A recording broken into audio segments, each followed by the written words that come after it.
عرض کیا وہ ہستی کہ جن کے بارے میں اللہ رب العزت نے قرآن مجید میں بہت سی آیات نازل کی، وہ ہستی کہ جن کی شان میں رسول اللہ نے بہت سی احادیث بیان کی، وہ ہستی کہ جن کے بارے میں شعراء کرام نے اپنے انداز سے نذرانہ عقیدت پیش کیا، وہ ہستی کہ جن کے بارے میں علماء نے اپنے علم کے ذریعے روشنی ڈالی، وہ ہستی کہ جن کے فضائل کے بارے میں بہت سی کتابیں لکھی گئیں، اور ان میں سے کم ترین جو کتاب لکھی گئی اس کتاب کا نام رکھا گیا القطرہ۔ توجہ ہے نا،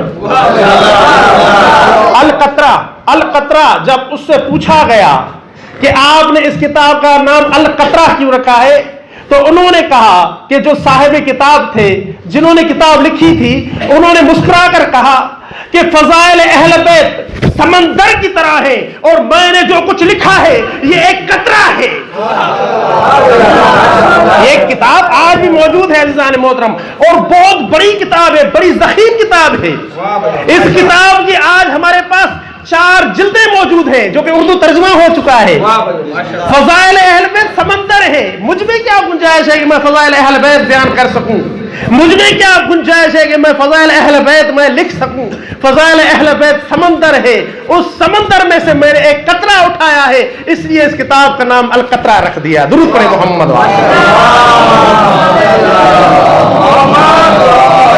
آج اس عظیم ہستی کی ولادت بسعادت کی رات ہے کہ جن کی پوری زندگی بے مثل و بے مثال تھی۔ اگر علی ابن ابی طالب کے علم پر نظر پڑتی ہے تو وہ بھی بے مثل، اگر علی ابن ابی طالب کے عمل پر نماز پر نظر پڑتی ہے تو وہ بھی بے مثل، اگر علی ابن ابی طالب کی نماز پر نظر پڑتی ہے تو وہ بھی بے مثل، اگر علی ابن ابی طالب کی زکوٰۃ پر نظر پڑتی ہے تو وہ بھی بے مثل، اگر علی ابن ابی طالب کی ولادت پر نظر پڑتی ہے تو وہ بھی بے مثل، اگر علی ابن ابی طالب کی شہادت پر نظر پڑتی ہے تو وہ بھی بے مثل۔ ہے نا، پوری کی پوری زندگی، پوری کی پوری لائف مولا کائنات نے بے مثل گزار دی اور دنیا والوں کو بتا دیا کہ مجھ جیسا بننے کی کوشش کر رہے ہو، میری نماز جیسی نماز تو پڑھ کے دکھاؤ۔ توجہ ہے نا، میری نماز جیسی نماز تو پڑھ کے دکھاؤ۔ لوگوں نے کوشش کی کہ ہم علی جیسے بن سکے لیکن علی جیسے نہ بن سکے۔ توجہ ہے نا عزیزان محترم، جب کوئی انسان اس دنیا میں آتا ہے، اس دنیا میں قدم رکھتا ہے، اگر کوئی انسان کسی معتبر شخصیت کے گھر میں آ جائے، مثلا کسی سردار کے ہاں اس کی پیدائش ہو جائے، تو ساری زندگی کہتا رہے گا کہ میں فلاں سردار کے گھر میں پیدا ہوا تھا۔ توجہ ہے نا،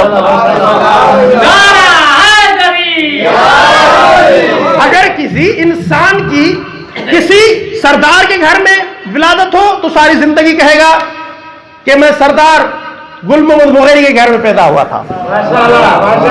اگر کسی انسان کی کسی بڑے شہر میں ولادت ہو جائے، مثلا کسی کی انسان کی ولادت مکہ میں ہو جائے، کسی انسان کی ولادت مدینے میں ہو جائے، کسی انسان کی ولادت نجف اشرف میں ہو جائے، کسی انسان کی ولادت کاظمین میں ہو جائے، کسی انسان کی ولادت مشہد میں ہو جائے، کسی انسان کی ولادت قم المقدس میں ہو جائے، بخدا ساری زندگی مرتے دم تک وہ یہی کہتا رہے گا کہ میں نجف اشرف میں پیدا ہوا، میں نجفی ہوں، میں کربلائی ہوں کیونکہ میں کربلا میں پیدا ہوا۔ لیکن عزیزان محترم، یہاں پر ایک نقطہ عرض کروں گا، کربلا کبھی نہیں کہے گا کہ یہ میرے اندر پیدا ہوا، کربلا کبھی بھی اس پر فخر نہیں کرے گا۔ میں قربان جاؤں علی کی ذات پر کہ علی ابن ابی طالب کعبۃ اللہ میں آئے، علی ابن ابی طالب نے کبھی بھی یہ نہ کہا کہ میں کعبہ میں آیا ہوں، کبھی بھی فخر نہ کیا، بلکہ کعبہ کہتا ہوا نظر آتا ہے کہ علی میرے اندر دنیا میں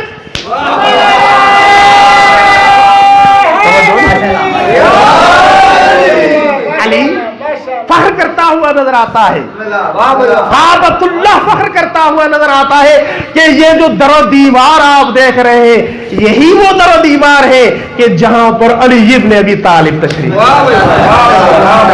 اگر صاحب کی صحت و سلامتی کے لیے ایک بار باواز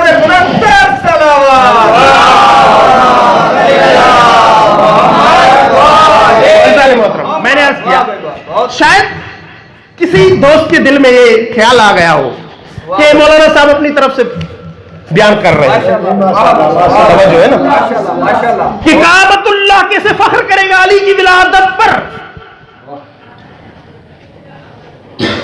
نہیں عزیزوں، تاریخ میں ملتا ہے یہ جو میں بیان کر رہا ہوں یہ تاریخی الفاظ ہیں، اور یہ الفاظ کسی عالم کے نہیں شاہ صاحب، یہ الفاظ جو کعبۃ اللہ فخر کرتا ہے علی کی ولادت پر، یہ کسی عالم کے نہیں، کسی مفکر کے نہیں، کسی مجتہد کے بھی نہیں، بلکہ حضرت ابو الفضل العباس کے ہیں کہ جن کی وفا پر پوری دنیا فخر کرتی ہوئی نظر آتی ہے۔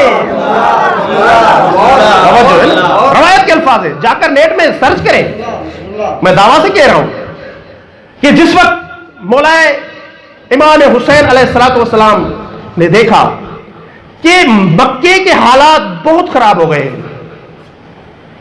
مکے کے حالات مکے میں رہنے جیسے نہیں ہیں، تو مولا حسین علیہ السلام ایک مرتبہ کربلا جانے کی تیاری کی، اور جب کربلا جانے لگے مظلوم کربلا، تو حضرت ابو الفضل العباس کعبے کی چھت پر چڑھ گئے، توجہ ہے نا، کعبے کی چھت پر حضرت ابو الفضل العباس چڑھ گئے، اور وہاں جا کر ایک بہت بڑا خطبہ دیا حضرت عباس نے، طویل خطبہ ہے، بہت بڑا خطبہ ہے، آپ جا کر نیٹ میں سرچ کر کے دیکھ لیں۔ اور اس خطبے کی جو شروعات کی تھی مولا عباس نے، وہ ان الفاظ سے کی تھی، الحمدللہ الذی شرفا بقدوم ابی ہے، تمام تعریفیں اس ہستی کے لیے ہیں کہ جس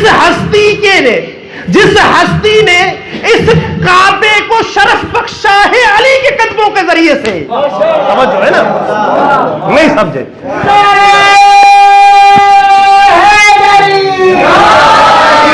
کعبے کو جو شرف ملا ہے نا وہ علی کے بے قدوم ابی ہے، تمام تعریفیں اس پروردگار کے لیے ہیں کہ جس پروردگار نے اس حسین کے بابا کے قدموں کے ذریعے کعبے کو شرف عطا کیا۔ یہاں پر ایک جملہ عرض کروں گا عزیزان محترم، علی کے قدم وہ ہیں کہ جس جگہ پر جائے وہ کعبہ بن جاتا ہے۔ صرف علی کے قدم کی یہ فضیلت ہے عزیزوں، تو خود علی کی کیا فضیلت ہوگی؟ علی کا ایک قدم کہیں پہ پڑ گیا تو کعبۃ اللہ بن گیا۔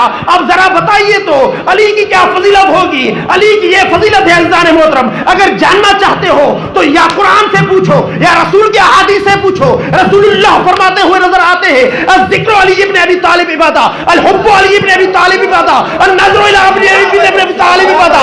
علی کا ذکر کرو عبادت ہو جائے گی، علی کا چہرہ دیکھو عبادت ہو جائے گی، علی کی محبت دل میں رکھو عبادت ہو جائے گی۔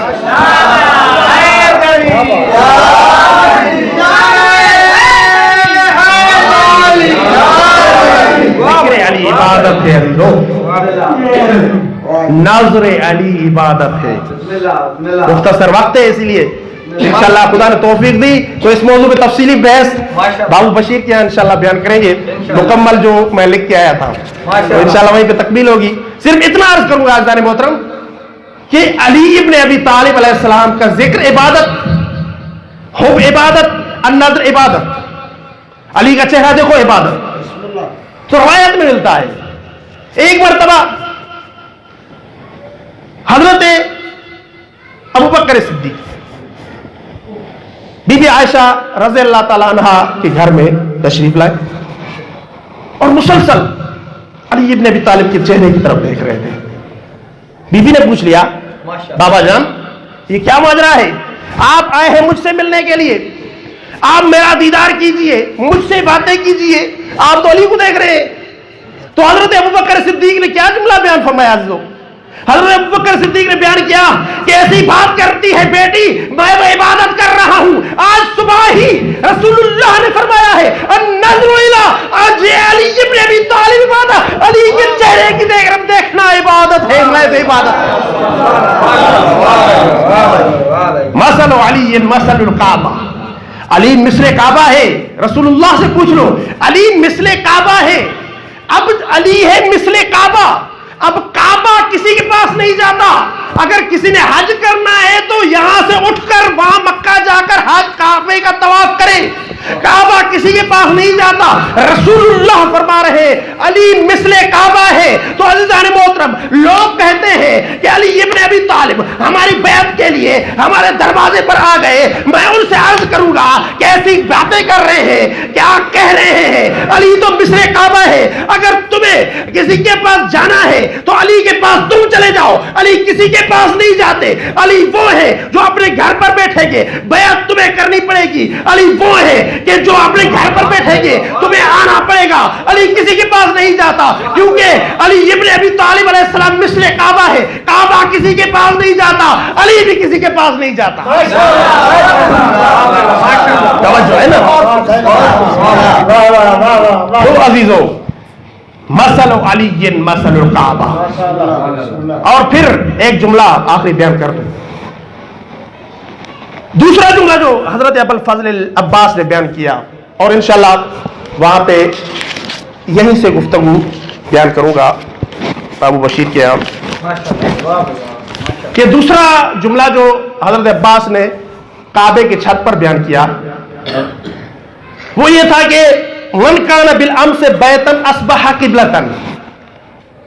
حضرت عباس نے بیان کیا کعبے کی چھت پر وہ گھر جو پہلے گھر تھا, جب علی آ گئے تو اصبح قبلۃ, قبلہ بن گیا. علی سے پہلے یہ صرف مکان تھا, علی سے پہلے صرف بیت تھا. اور اللہ نے بھی یہی بیان کیا ہے ان اول بیت وضع للناس الذی ببکۃ, کہ یہ بیت تھا. بیت تو تھا لیکن بیت والے نہیں تھے, اور یہ بیت والا تشریف لایا 13 رجب کے دن. اور جب بیت والا آیا تو بیت بیت نہ رہا. توجہ ہے نا. جب بیت والا اس بیت میں آیا, بیت عربی زبان میں گھر کو کہتے ہیں, بیت والا جب گھر میں آیا, مکان کا مکین جب گھر میں آیا تو اصبح قبلتن, تو یہ گھر گھر نہ رہا بلکہ قبلہ بن گیا. تو یہ ہے علی ابن ابی طالب علیہ الصلوۃ والسلام. مولا کائنات کو کم مت سمجھے. مولا کائنات کی فضیلت اگر پوچھنی ہے تو رسول اللہ سے پوچھے یا اللہ سے پوچھے. اور آخر میں دوبارہ میں تمام مومنین کے کرام کی خدمت میں آج کے پر مسرت موقع کی مناسبت سے مبارکباد عرض کرتا ہوں, اور اللہ تبارک و تعالیٰ سے دعا گو ہے کہ اللہ تعالیٰ بحق کے محمد و آل محمد ہم سب کے پریشانی حل فرمائے. بحق کے محمد و آل محمد دشمنان دین, دشمنان مذہب حقہ کو نیست و نابود فرمائے. بحق محمد و آل محمد ہم سب کو اس دن خاص طور پر جشن مولود کعبہ منعقد کرنے کی توفیق عنایت فرمائے, اور ہماری پریشانی حل فرمائے. بے روزگار مومنین کی پریشانی حل فرمائے. غیر شادی شدہ مومنین کی شادیاں کرائے. بحق زہرا و ابیہا و بعلہا و بنیہا. اللہم صلی علی محمد و آل محمد. اور نیچے جو وہ سبسکرائب کا بٹن ہے نا, اس کو ہٹ کرو, جلدی سے کرو سبسکرائب.